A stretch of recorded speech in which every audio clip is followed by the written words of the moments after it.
Bonjour à tous. Eh oui, de l'Égypte à Canaan. Alors, dans les derniers mois, avec les enfants à l'école du sabbat, on a étudié les 6 premiers livres de la Bible.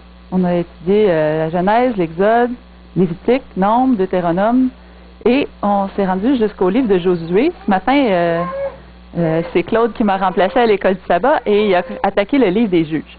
Et avec les enfants, on a étudié les 6 premiers livres de la Bible. Les 5 premiers livres de la Bible, on les appelle la Torah. C'est les 5 premiers livres qui ont été écrits par Moïse. Et le livre de Josué, lui, a été écrit par Josué, bien entendu. La Pentateuque, la Torah, c'est la même chose. C'est les 5 premiers. Alors, c'est ça, les 6 premiers livres de la Bible expliquent l'histoire de l'humanité, disons, de la Genèse, donc depuis la création du monde jusqu'à l'entrée en Canaan. Et pour nous, qui vivons maintenant et qui attendons d'entrer dans la Canaan céleste, ce sont des livres qu'on devrait étudier avec beaucoup d'attention, parce qu'on approche justement de cette Canaan-là, la Canaan céleste. Dans le livre des Corinthiens, au chapitre 10, versets 1 à 7 et les versets 11 et 12, le texte nous dit « Frères, c'est vous ça? Frères, je ne veux pas que vous ignoriez que nos pères ont tous été sous la nuée, qu'ils ont tous passé au travers de la mer, qu'ils ont tous été baptisés en Moïse dans la nuée et dans la mer, qu'ils ont tous mangé le même aliment spirituel et qu'ils ont tous bu le même breuvage spirituel. » Ils mangeaient de la manne, ils buvaient de l'eau qui sortait d'un rocher. Incroyable. Car ils buvaient à un rocher spirituel qui les suivait, et ce rocher était Christ. Mais la plupart d'entre eux ne furent point agréables à Dieu, puisqu'ils périrent dans le désert. Or, ces choses sont arrivées pour nous servir d'exemple, afin que nous n'ayons pas de mauvais désirs comme ils en ont eu. Ne devenez point idolâtres comme quelques-uns d'eux, selon qu'il est écrit, le peuple s'assit pour manger et pour boire, puis ils se levèrent pour se divertir. Donc, ça représente bien notre société, hein, manger, boire et se divertir. Ces choses leur sont arrivées pour servir d'exemple, et elles ont été écrites pour notre instruction, à nous qui sommes parvenus à la fin des siècles.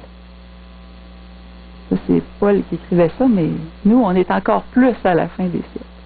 Ainsi donc, que celui qui croit être debout prenne garde de tomber. Donc, on va revoir ensemble ce que ces vieilles histoires-là ont de nouveau aujourd'hui à nous apprendre, à nous qui sommes parvenus à la fin des siècles. Est-ce que, je suis certaine que vous avez déjà vu des parallèles entre ce qui est arrivé aux Hébreux, au peuple d'Israël, et ce qui est arrivé par la suite dans l'histoire soit du peuple chrétien, soit dans l'histoire plus proche de nous, ou même l'histoire qui est à venir. On peut avoir l'exemple de ce qui est arrivé aux Égyptiens, disons, les 10 plaies qui sont arrivées en Égypte.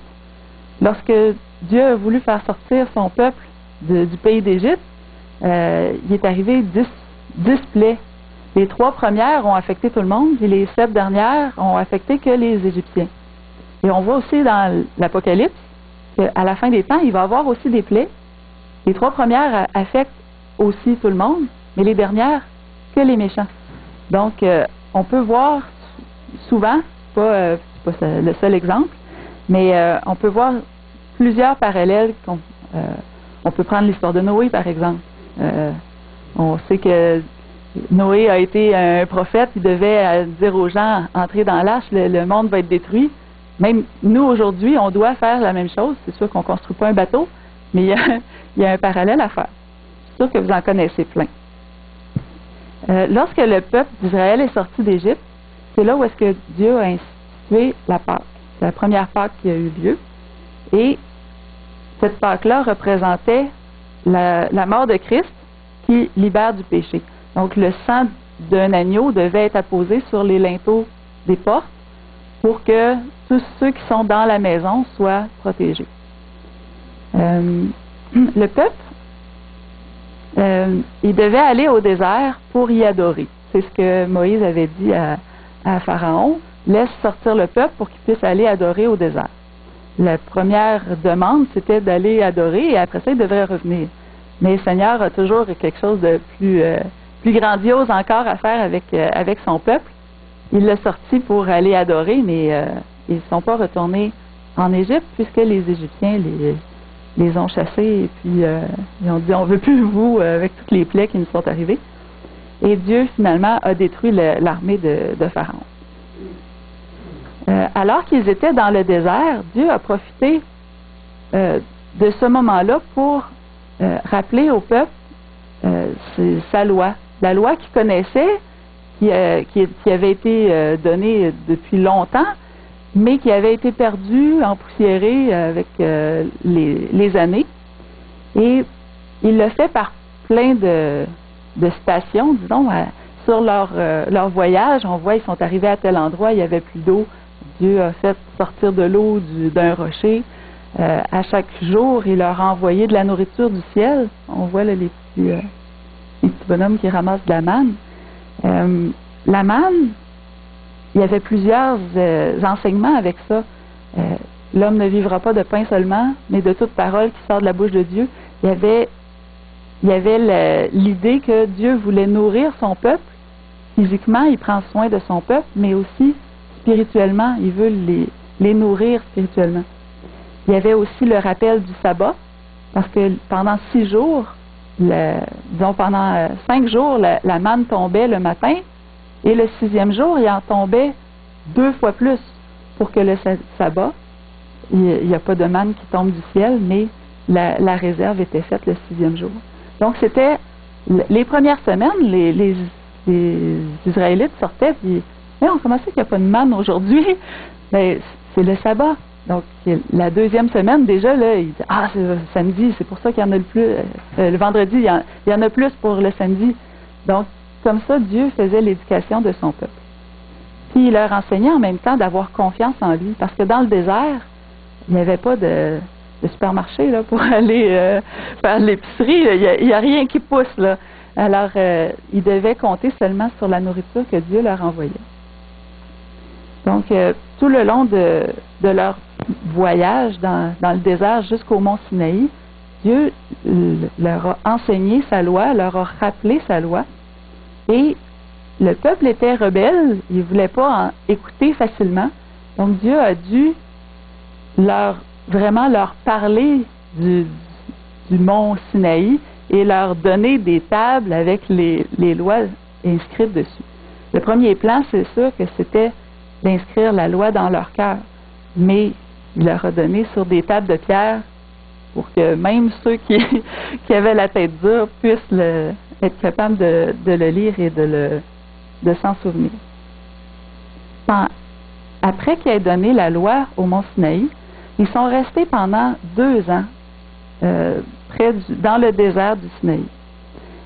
Pendant ces 2 années-là, le peuple a appris à comprendre le sanctuaire. Ils sont restés là pendant un bout de temps.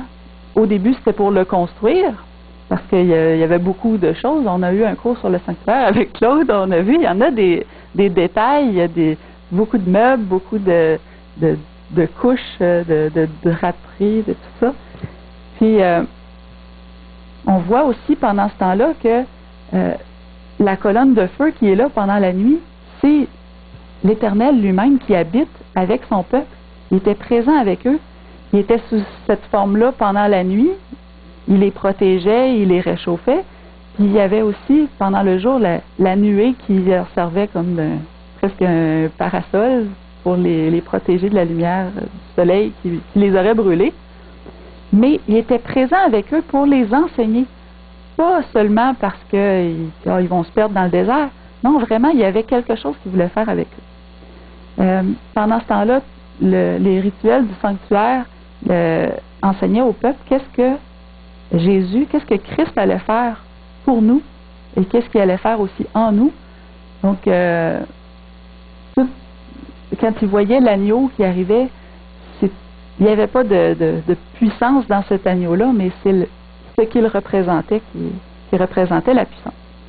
Le sanctuaire, c'est quelque chose de spécial pour le peuple adventiste.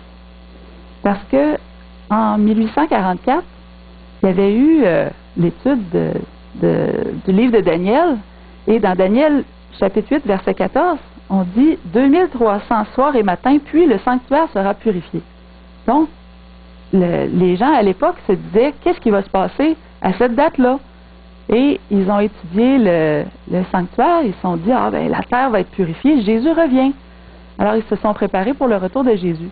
Et bien entendu, ils se sont trompés d'événement. Ce n'est pas le retour de Jésus qui était annoncé, mais la purification du sanctuaire. Jésus entrait dans une autre phase de son ministère. À cette époque-là, je me tourne, excusez-moi. À cette époque-là, c'était la naissance vraiment de l'Église adventiste. Et dans l'Apocalypse, il y a une succession des 7 églises et on en était rendu à l'église de Philadelphie. C'est le texte que j'ai écrit là, qui est dans Apocalypse 3, versets 7 et 8. Ça dit « Écrit à l'ange de l'église de Philadelphie. Voici ce que dit le Saint, le véritable, celui qui a la clé de David, celui qui ouvre et personne ne fermera, celui qui ferme et personne n'ouvrira. Je connais tes œuvres.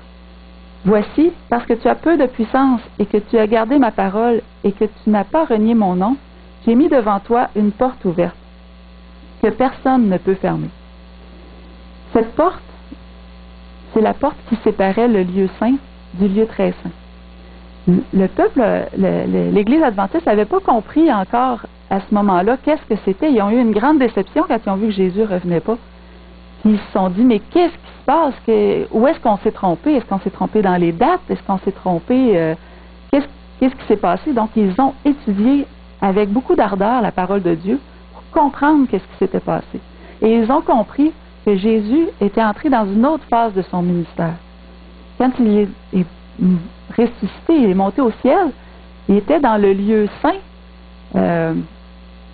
Quand il est mort, le voile du temple s'est déchiré et c'est ça qui marquait l'entrée dans le lieu saint. Donc, à partir de l'an 30, pas 33, 30, jusqu'à 1844, Jésus était dans le lieu saint. À partir de 1844, le voile qui séparait le lieu saint du lieu très saint s'est ouvert et Christ a pu entrer dans l'autre phase de son ministère. Il est là et il intercède pour son peuple afin que son peuple puisse être purifié. 2300 soirs et matins et le sanctuaire sera purifié. Donc, c'est son peuple qui désire purifier. Donc, pendant les mois et même les années qui ont suivi octobre 1844, le peuple de Dieu s'est demandé pourquoi Jésus n'était pas revenu. Mais lorsqu'ils ont compris pourquoi, ils se sont dit, mais que fait Jésus au ciel dans son sanctuaire? C'est ça, c'est notre affiche que j'ai repris notre affiche du cours. Qu'est-ce qui fait Jésus au ciel? C'est important de comprendre. Parce que ce qu'il fait présentement dans le lieu très saint, c'est ce qu'il fait pour nous présentement. C'est important de le comprendre et de se l'approprier. Le temps que ça a pris à l'Église pour comprendre le ministère de Jésus dans le lieu très saint et qu'est-ce que cela implique pour nous aujourd'hui, pour son peuple, ça peut être comparé aux 40 jours d'espionnage du pays de Canaan.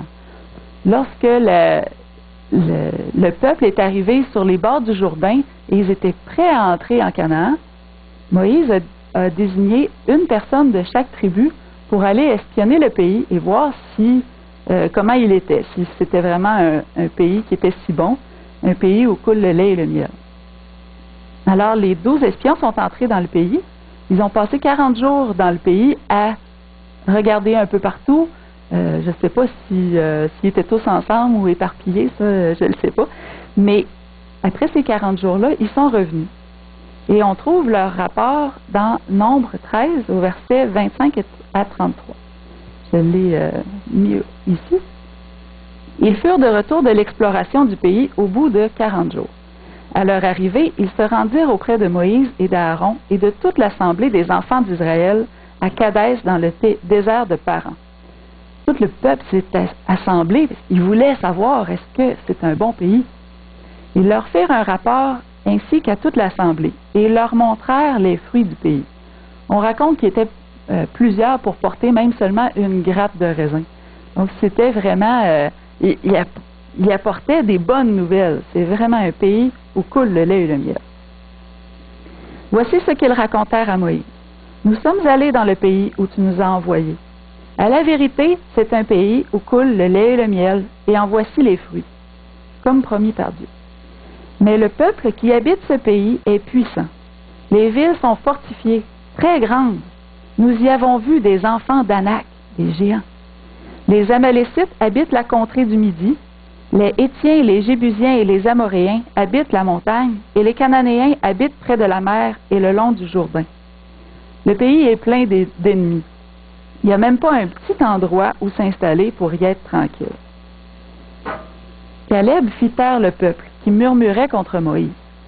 Quand ils ont entendu qu'il y avait des géants, tout le monde a commencé à dire « Oh, mais Alors Caleb les fait taire, il dit « Montons, emparons-nous du pays, nous y serons vainqueurs. » Mais les hommes qui étaient allés avec lui dirent « Nous ne pouvons pas monter contre ce peuple, car il est plus fort que nous. » Et ils décrièrent devant les enfants d'Israël le pays qu'ils avaient exploré.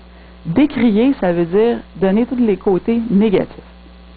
Ils dirent, le pays que nous avons parcouru pour l'explorer est un pays qui dévore ses habitants. En train d'exagérer un peu, là. Ils en mettent plus un petit peu que tantôt. Tous ceux que nous y avons vus sont des hommes d'une haute taille. Nous y avons vu les géants, enfants d'Anak, de la race des géants. Nous étions à nos yeux et aux leurs comme des sauterelles. Ils disent, tous ceux que nous avons vus sont des hommes de haute taille. C'est les enfants d'Anak qui étaient de haute taille. Les autres Cananéens n'étaient pas de haute taille. Donc, on voit ici qu'il y a de l'exagération. Et qu'est-ce qu'on fait des gros fruits qui ont rapporté, les fruits superbes, le pays où coule le lait et le miel? Tout ce qu'ils retiennent, c'est qu'il y a des géants. C'est sûr que des géants, ça peut faire peur. Mais Caleb a dit, nous y serons vainqueurs. Si on continue au chapitre suivant, Nombre 14, 1 à 4, toute l'assemblée éleva la voix et poussa des cris. Quand il élève la voix, c'est pour murmurer, pour chialer ou pour pleurer. Il poussa des cris et le peuple pleura pendant la nuit. Tous les enfants d'Israël murmurèrent contre Moïse et Aaron, et toute l'assemblée leur dit, que ne sommes-nous morts dans le pays d'Égypte? Ou que ne sommes-nous morts dans ce désert? Pourquoi l'Éternel nous fait-il aller dans ce pays où nous tomberons par l'épée, où nos femmes et nos petits-enfants deviendront une proie? Ne vaut-il pas mieux pour nous retourner en Égypte? Et ils se dirent l'un à l'autre, nommons un chef et retournons en Égypte. Ils sont en train de dire, on a été sauvés d'une façon miraculeuse de l'Égypte, on a été libérés, mais là, on aimerait mieux retourner en esclavage plutôt qu'entrer dans la terre promise, un pays que Dieu nous a promis depuis des années. Il avait promis ça à Abraham, à Isaac. Il en rêvait quand il était en esclavage. Il avait hâte de sortir de là. Là, ils veulent retourner. Même, ils disent que ne sommes-nous pas morts dans ce désert? Mais l'Éternel va les prendre au mot. Vous avez dit que ne sommes-nous pas morts dans le désert? OK, bien retournez-y, puis vous allez mourir dans le désert. Donc, lorsqu'il disait, nommons un chef et retournons en Égypte, l'Égypte, qu'est-ce que ça représente? Ça représente l'esclavage, mais ça représente le péché. Donc, ils disent, nommons-nous un chef et retournons dans notre péché. Lorsqu'ils disent ça, c'est le rejet vraiment de Christ. Le rejet de son ministère de purification du péché. Ils veulent retourner en Égypte, le pays de l'esclavage. Ils veulent retourner dans le péché. Alors, ils sont retournés dans le désert. Et Ça a été long, ça a été sec pendant 40 ans. Et un après l'autre, ils sont morts. Tous ceux qui avaient l'âge de majorité, donc 18 ans et au-dessus, sont morts dans le désert. Mais, pendant qu'ils étaient dans le désert, même avant d'aller dans le désert, ils se sont repentis d'avoir dit « Oh non, entrons pas, puis on a peur des géants. » Alors, ils ont décidé d'y entrer. Ils ont dit « OK, ben Seigneur, il est déçu de notre réponse, mais allons-y, on va rentrer dans le pays de Canaan. » Si vous voulez tourner avec moi dans Nombre 14, chapitre 14, versets 40 à 45. On va faire travailler un petit peu. Nombre 14, versets 40 à 45. Ils se levèrent de bon matin. Donc, ils ont pleuré toute la nuit, mais le lendemain matin, ils se lèvent. Ils montèrent au sommet de la montagne en disant, « Nous voici, nous monterons au lieu dont a parlé l'Éternel, car nous avons péché. » Moïse dit, « Pourquoi transgressez-vous l'ordre de l'Éternel? Cela ne réussira point. » Il a dit, « Retournez dans le désert. » « Ne montez pas, car l'Éternel n'est pas au milieu de vous. Ne vous faites pas battre par vos ennemis, car les Amalécites et les Cananéens sont là devant vous, et vous tomberiez par l'épée, parce que vous vous êtes détournés de l'Éternel. L'Éternel ne sera point avec vous. » Ils s'obstinèrent à monter au sommet de la montagne, mais l'arche de l'Alliance et Moïse ne sortirent point du milieu du camp. Alors descendirent les Amalécites et les Cananéens qui habitaient cette montagne. Ils les bâtirent et les taillèrent en pièces jusqu'à Horma. Ils ont mangé une volée. Ils ont voulu y aller par leur propre force. Même si Moïse les a avertis, non, le Seigneur n'est pas avec vous. Ils sont allés, ils ont pensé, non, on va y aller, Dieu nous l'a promis, on va y aller. Mais c'était trop tard, ils avaient déjà refusé. Donc, par leur propre force, ça n'a pas, ils n'ont vraiment pas eu de réussite. Ils ont compris la leçon, ils sont allés dans le désert. Pendant ces 40 ans-là, qu'ils ont passé dans le désert, Dieu ne les a pas abandonnés.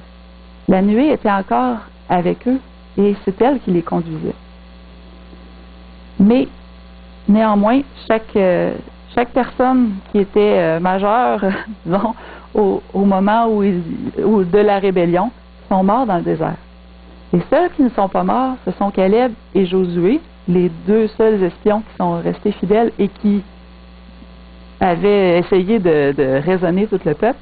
Et Moïse et Aaron, eux, sont morts seulement à la frontière après les 40 ans. Donc, pendant les 40 ans, ils ont été dans le désert. Mais juste avant de refranchir le Jourdain, c'est là que Moïse et Aaron sont décédés.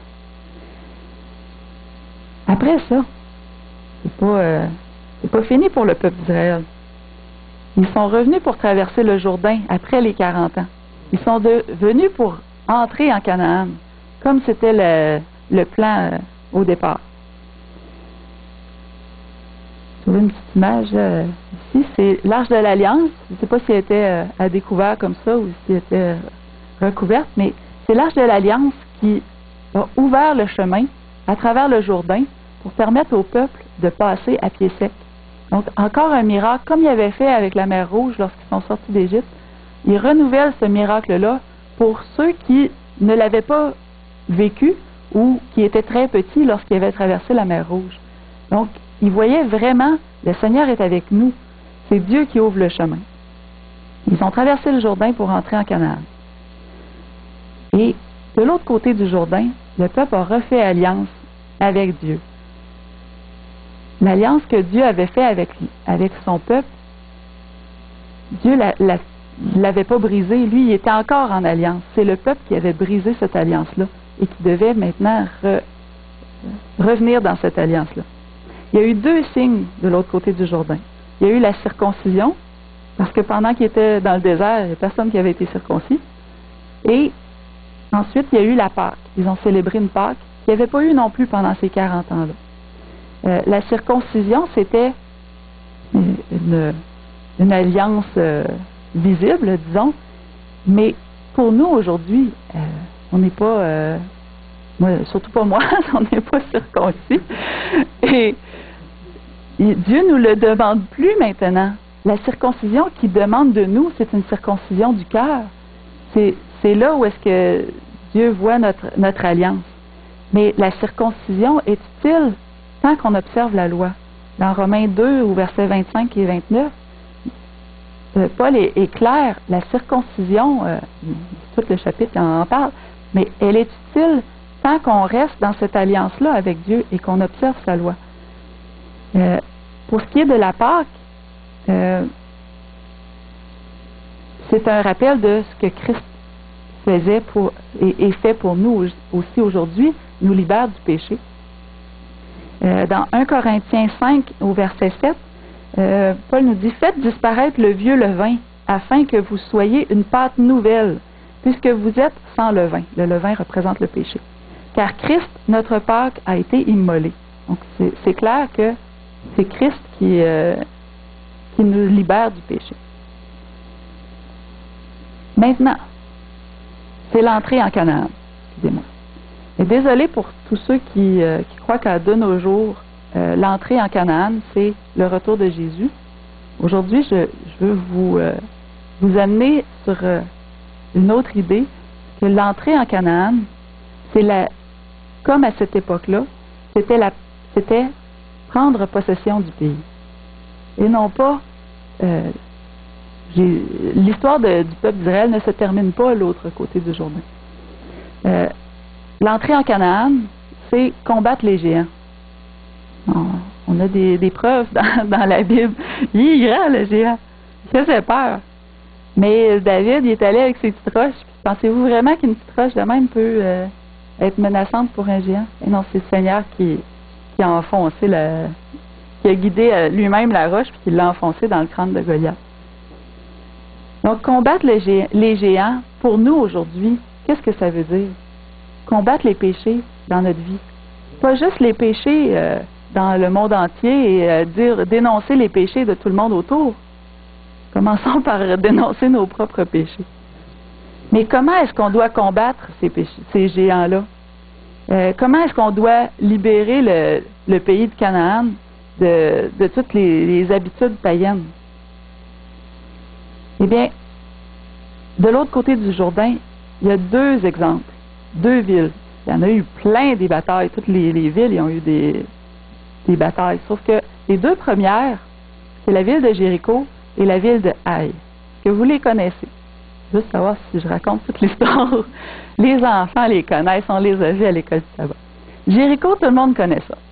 Parce que le Josué, en tant que chef de l'armée, a donné les informations, la tactique, disons, pour prendre la ville de Jéricho. Mais, ce n'était pas son invention à lui. Le grand stratège dans la prise de Jéricho, ce n'est pas Josué. Josué, peut-être qu'il avait son idée de la façon qu'il fallait faire pour prendre Jéricho. Mais, après qu'il ait célébré la Pâque et tout ça, il se promenait et il est tombé face à face avec un chef d'une armée. Puis là, il dit, mais qui es-tu? Est-ce que tu es un ami ou un ennemi? Maria, tu l'as trouvé?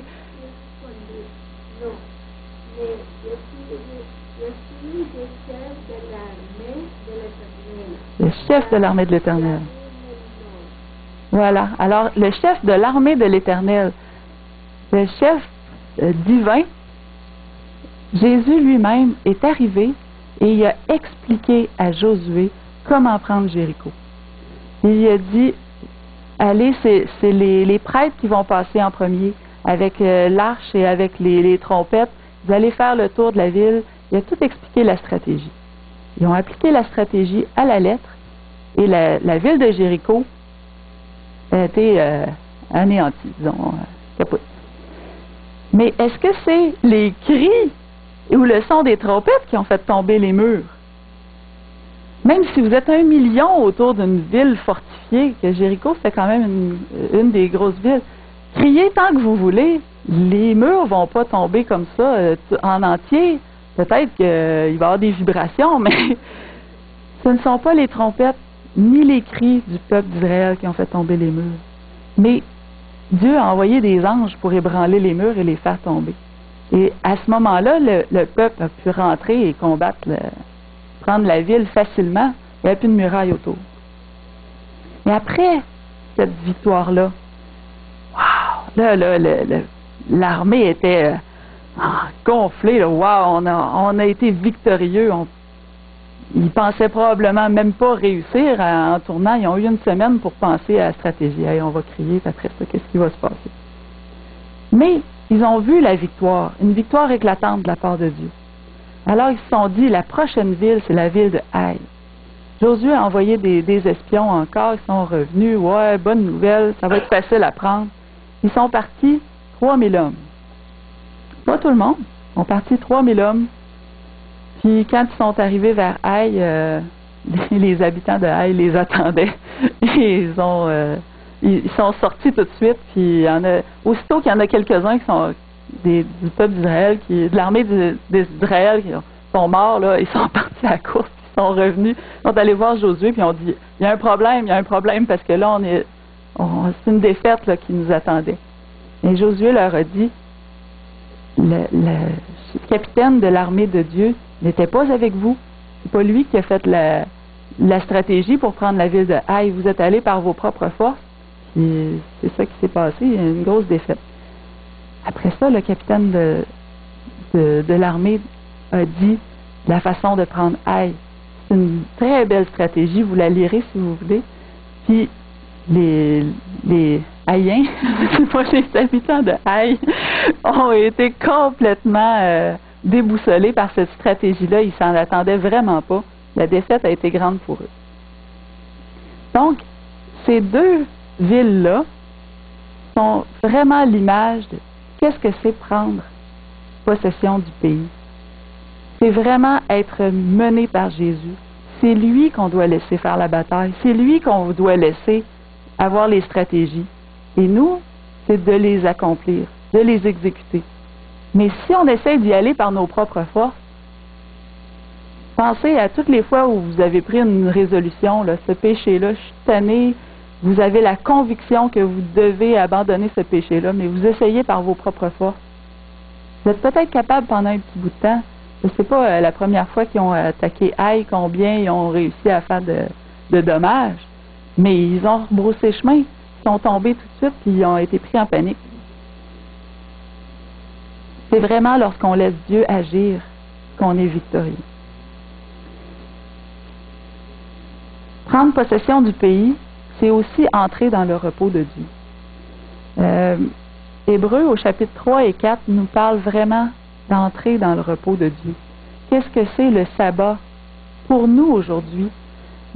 Quand le Saint-Esprit nous dit, chapitre 3, verset 7, c'est pourquoi, selon ce que dit le Saint-Esprit, aujourd'hui, si vous entendez sa voix, n'endurcissez pas vos cœurs comme au jour de la révolte, c'est ce qu'on a parlé tout à l'heure, mais entrez dans son repos.